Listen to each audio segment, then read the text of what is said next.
Hello, എല്ലാവർക്കും സുഖമല്ലേ? അപ്പോൾ കഴിഞ്ഞ കുറച്ച് ദിവസങ്ങളായിട്ട് ഞാൻ വീട്ടിലുണ്ടാക്കണ എന്തെങ്കിലും ഒരു വിഭവം ഷോർട്ട് വീഡിയോസ് ആക്കിയിട്ട് പോസ്റ്റ് ചെയ്യുന്നുണ്ടായിരുന്നു. അപ്പം വീട്ടിൽ മക്കൾ പറഞ്ഞ് വോയിസ് ഓവറും കൂടി ചെയ്താൽ നന്നായിരിക്കും. കാരണം നമ്മൾ എന്തുണ്ടാക്കുന്നു എന്നുള്ളത് കാണുന്നവർക്ക് മനസ്സിലാവണമല്ലോ. അപ്പം മടി പിടിച്ചിട്ടാണ് ഞാൻ വോയിസ് ഓവർ ചെയ്യാത്തത്. കാരണം എനിക്ക് വോയിസ് ഓവർ ചെയ്തിട്ട് വലിയ ശീലമൊന്നുമില്ല. ആദ്യമായിട്ടാണ് ചെയ്യണത്. അപ്പോൾ അതിൻ്റെ തന്നെ പോരായ്മകൾ ഉണ്ടാവും. തെറ്റുകുറ്റങ്ങളൊക്കെ ക്ഷമിക്കുക. ഇന്ന് ഞാൻ വന്നിരിക്കുന്നത് ക്യാരറ്റും മാങ്ങയും കൂടെ ഒരു അച്ചാർ ഉണ്ടാക്കിയിട്ടാണ് കേട്ടോ. അപ്പോൾ കഴിഞ്ഞ ദിവസം ഞാൻ എൻ്റെ ഫ്രണ്ടിൻ്റെ വീട്ടിൽ കോട്ടയത്ത് പോയിട്ടുണ്ടായിരുന്നു. ലഞ്ച് ടൈമിൽ അവിടെ ചെന്ന് കയറിയതുകൊണ്ട് തന്നെ ഉച്ചയ്ക്ക് ഊണ് കഴിക്കാൻ അവർ ക്ഷണിച്ചു. ഊണ് കഴിക്കാനിരുന്നപ്പോൾ ഒരു സ്പെഷ്യൽ അച്ചാർ അവർ ചോറിലേക്ക് വെച്ചിരുന്നു കേട്ടോ. മാങ്ങയും ക്യാരറ്റും കൂടെ ചേർത്തിട്ട് ഒരു മഞ്ഞ നിറത്തിലെ അച്ചാർ. ആദ്യമായിട്ട് കഴിക്കുന്നതുകൊണ്ട് തന്നെ എനിക്ക് ഭയങ്കര കൗതുകവും ഇനി ഇത് ഉണ്ടാക്കണം എന്നുള്ളൊരു ടെൻഡൻസി വന്നു.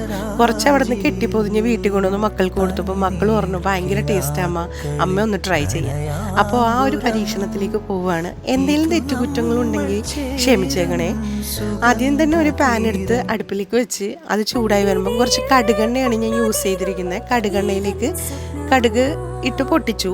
അതിനുശേഷം ചെറുതായിട്ട് അരിഞ്ഞു വെച്ചിരിക്കുന്ന പച്ചമുളക്, ഇഞ്ചി, വെളുത്തുള്ളി, കറിവേപ്പില എന്നിവ എണ്ണയിലിട്ട് നന്നായി ഒന്ന് വഴറ്റിയെടുത്തു. വഴണ്ട് വന്നതിന് ശേഷം നീളത്തിൽ അരിഞ്ഞു വെച്ചിരിക്കുന്ന ക്യാരറ്റ് ഈ കൂട്ടിലേക്ക് ചേർത്ത് കൊടുത്തു. ക്യാരറ്റ് നന്നായിട്ടൊന്ന് ഇളക്കി യോജിപ്പിച്ചതിന് ശേഷം കുറച്ച് നേരം ഞാനൊന്ന് അടച്ചിട്ട് വേവിച്ചു. കുറച്ച് നേരം എന്ന് പറഞ്ഞു കഴിഞ്ഞാൽ ഒരു 40 സെക്കൻഡ് ഞാനൊന്ന് സ്റ്റീം ആയിക്കോട്ടെ എന്ന് വിചാരിച്ചിട്ട് ഒന്ന് അടച്ചിട്ടു. ക്യാരറ്റിന് ചെറിയ കുക്കുണ്ടല്ലോ, അപ്പോൾ അതുകൊണ്ട് തന്നെ ഞാൻ കുറച്ചൊരു 40 സെക്കൻഡ് അടച്ചിട്ട് വേവിച്ചതിന് ശേഷം ക്യാരറ്റിൻ്റെ അതേ നീളത്തിൽ നമ്മൾ മാങ്ങ അരിഞ്ഞു വെച്ചിട്ടുണ്ടായിരുന്നു. ആ മാങ്ങയും കൂടി ഈ ക്യാരറ്റിലേക്ക് ചേർത്ത് കൊടുത്തു. മാങ്ങയ്ക്ക് പിന്നെ അധികം കുക്കൊന്നും ഇല്ല കേട്ടോ. മാങ്ങ ഇട്ട് പെട്ടെന്ന് എടുത്തോളുക. അതിനുശേഷം ഞാൻ കുറച്ച് കടുക് പൊടിച്ചിട്ട് കടുക് പൊടിയും ചേർത്തിട്ടുണ്ട്. ശേഷം ഞാൻ കുറച്ച് കായപ്പൊടിയും കൂടി ആഡ് ചെയ്തിട്ടുണ്ട്. ശേഷം കായപ്പൊടി നന്നായി ഇളക്കി യോജിപ്പിക്കുക അച്ചാറിലേക്ക്.